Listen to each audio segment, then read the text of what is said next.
जो भगवान भागवत का जो धर्म है, जिसको भगवत धर्म कहा जाता है। भागवत का धर्म मतलब भागवत में कही गई जो सूत्र हैं, जो बातें हैं, उन बातों पे अमल करते हुए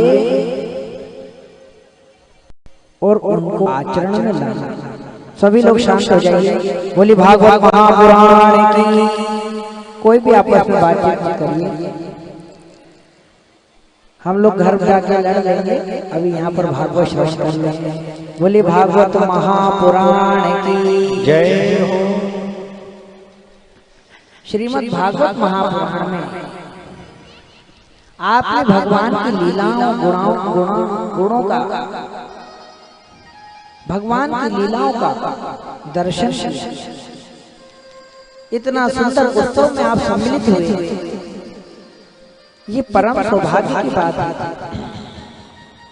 भाग्यम फलति सर्वत्र न च विद्या न च पौरुषम। ये न विद्या से मिलता है, न पौरुषत्व से मिलता है। ये हमारे ऊपर भगवान की साक्षात कृपा है। यही कृपा है कि हम भगवान की कृपा के कारण आज यहाँ पर बैठकर और भगवान की लीला गुणानुवादों को श्रवण कर रहे हैं।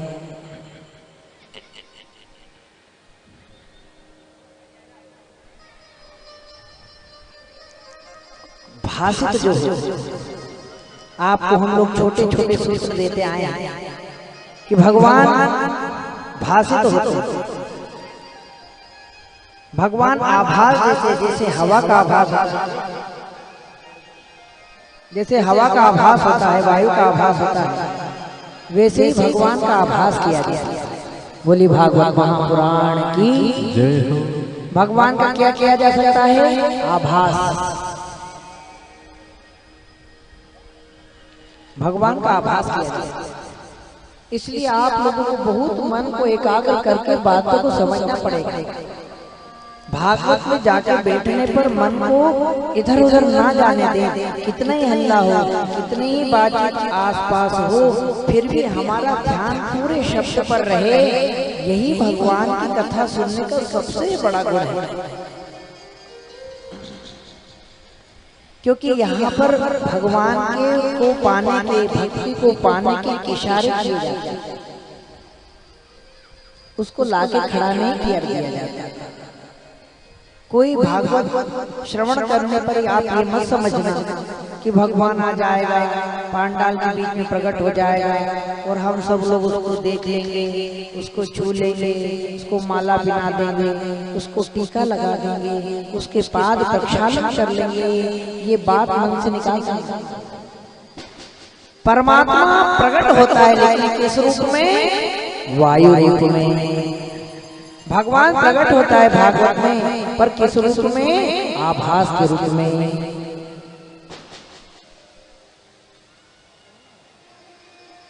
आभास के रूप में प्रकट होता है। भगवान का क्या किया जा सकता है? बोलिए। आप लोगों को कल परसों बताया था, भगवान का क्या किया जा सकता है? आभास। जैसे हम लोग थोड़ा सा, जैसे हम लोग वायु का आभास कर सकते हैं, जैसे हम लोग वायु को देख नहीं सकते, बता नहीं सकते कितनी बड़ी है, कितनी लंबी है, कितना रंग रूप है, फिर भी वो आभास है कि अगर कोई हमसे पूछे कि वायु होती है, तो हम लोग वास्तव में आत्मा से मना नहीं कर सकते कि नहीं, ना बता सकते हैं, ना दिखा सकते हैं। लेकिन जब कोई बात पूछने लग जाए कि चल सौगंध खा के कह दे कि वायु नहीं होती है, तो हम अपनी आत्मा से नहीं कह सकते कि नहीं वायु आई है। ऐसे जो मनुष्य ने भगवान का आभास नहीं किया, वो ही मनुष्य बोलेगा कि कोई भगवान नहीं होता है, वरना भगवान का आभास है। लेकिन जो सच्चा मन वाला मनुष्य है, जिसके मन में किसी के भी प्रति छल नहीं है, कपट नहीं है, किसी को दुख नहीं देना चाहता, किसी का सुख नहीं छीनना चाहता, हम लोग इसी में परेशान हैं। आप लोग सारा ध्यान इधर रखिए, उधर भगवान की प्राण प्रतिष्ठा चल रही है, वो देखने योग्य नहीं है। जब भगवान बैठ जाएंगे उसके बाद वो दर्शनीय होंगे। बोल भगवत्सल भगवान की जय हो। बालक जन्म होता है तो प्रसूति के में गृह में ले जाते हैं कि चौराहे पर डिलीवरी होती है?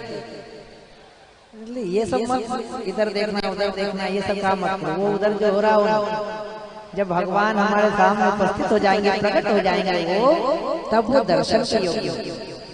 रोज हम लोग प्रतिष्ठा के लिए हम रोज भीड़ सोचेंगे बस हमको कैसे दिख जाए, हमको कैसे दिख जाए, क्या मूर्ति कितनी बड़ी बड़ी, अरे सब आपके लिए तो हो रहा है। अब जीवन भर जब वो यहाँ बैठे रहेंगे तब कोई देखने नहीं आएगा कि आज भगवान को चल के देखे। लेकिन जब देखने नहीं है तो मन को होता है कि अब देखें देखें देखें, जब देखने की बैठे अब क्या देखते। बोलो भगवान जय। हमारा मन ऐसा लालची है कि जब इसको दो तब ये लेता नहीं, और जब इसको नहीं दो तो ये मांगता है। जिस दिन व्रत नहीं करना है उस दिन उससे को भैया दिन भर खाना भोजन बना रखा है तो ये क्या 10 बार खाता है? नहीं खाता। लेकिन जिस दिन व्रत रखना है और कहना है कि भैया आज भोजन नहीं करना है, तो सुबह से ही वो मन कहता है कि अरे आज कितनी अच्छी सब्जी बनी है, आज कितनी अच्छी दाल बनी है, आज तो सुगंध आ रही है मुझे रोटी। बोलो भगवान की जय। ये मन बड़ा चंचल है।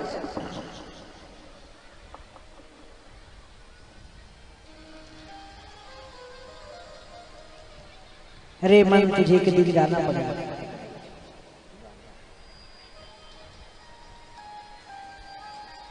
इसलिए मन को जीत लो। पूरी भागवत का एक ही सार है कि मन को जीत ले, मन को जीत ले। मन के हारे हार है, मन के जीते जीत, और मन ही राम मिलाए सो, मन ही करत भजी। इसलिए मन को जीतो। अगर आपने मन को नहीं जीता है तो भागवत सुनने का कोई मतलब नहीं। मैंने आपको पहले ही बताया कि मन का काम क्या है। मन का काम यह है कि जैसे भगवान ध्रुव जी महाराज प्रकट हुए, उनकी माता का नाम सुनीति था और उनकी सौतेली माता का नाम सुरुचि था, तो ऐसे हमारी भी सबकी 2 माएँ हैं। हमारे मन में संकल्प और विकल्प रूपी बुद्धि दो तरफ हमको भेजी है। एक तो कहती है छोटी सी चीज पाले, और एक कहती है कि परम पद पाले। एक कहती है कि परमात्मा को पाना है, तो एक कहती नहीं नहीं नहीं, नहीं मुझे तो छोटा छोटा सुख पाना है, कि आज बहुत देर भूख लगी तो अच्छा भोजन मिल जाए, आज पेट दुख रहे तो अभी इसमें आराम हो जाए बस। हम लोग छोटे छोटे सुखों के लिए परेशान हैं, जबकि जीवन में अगर छोटा सुख आता भी है तो वो क्षणिक है, ज्यादा दिन का है। इसलिए ऐसा सुख पाओ जिसमें कभी दुखी ना हो। एक पांव दुखता है जिसके लिए हम परेशान रहते हैं, जैसे तैसे उसको बंद भी कर लेंगे तो इधर शुरू हो जाएगा, इधर वाला बंद करेंगे तो इधर कमर में शुरू हो जाएगा, कमर का बंद करेंगे तो माथे में पहुंच जाएगा। ये शरीर का नाम है रोगालय, घर है ये रोगों का। इसलिए इसमें जो हो रहा है उसमें परेशान मत हो, क्योंकि शरीर तो ना अजर है ना अमर है, इसलिए शरीर का तो नाश होना ही। जैसे जैसे उम्र बढ़ती जाती है वैसे वैसे हर मनुष्य का, चाहे वो ब्राह्मण हो, क्षत्रिय हो, वैश्य हो, हर मनुष्य का शरीर शिथिल होता है और रोगी होता है। वो तो हम लोग जब तक जवानी में रहते हैं तब तक उससे लड़ते रहते हैं, और जवानी के बाद उससे लड़ने की क्षमता समाप्त हो जाती है, इसलिए वो रोग भावी हो जाता है शरीर पर। वो तो बचपन से ही था, बस वो छिपा हुआ था, जब उसको मौका मिला, दाव मिला तो वो धावा आक्रमण कर गया। लेकिन जब हमारा शरीर सुखी था तब भी हमने भजन नहीं किया, ये हमारी सबसे बड़ी बात। जब हमारे शरीर में जान थी बैठने की, पूजा पाठ करने की, तब हमने भगवान का पूजन उपासना नहीं किया।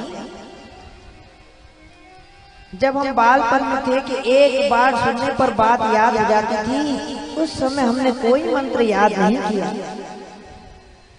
लेकिन अब पछतावे होत क्या जब चिड़िया चुग गई थी। जब हम वृद्धावस्था में आते हैं तब भी भगवान को ही कोसते हैं कि भगवान अगर इतना दुख वृद्धावस्था में नहीं देता तो मैं बहुत भजन करती। बताओ ये बात कहाँ तक सही है? क्या हम सही सोचते हैं? कुछ करना नहीं, सोच बदलना ही भागवत सुनना है।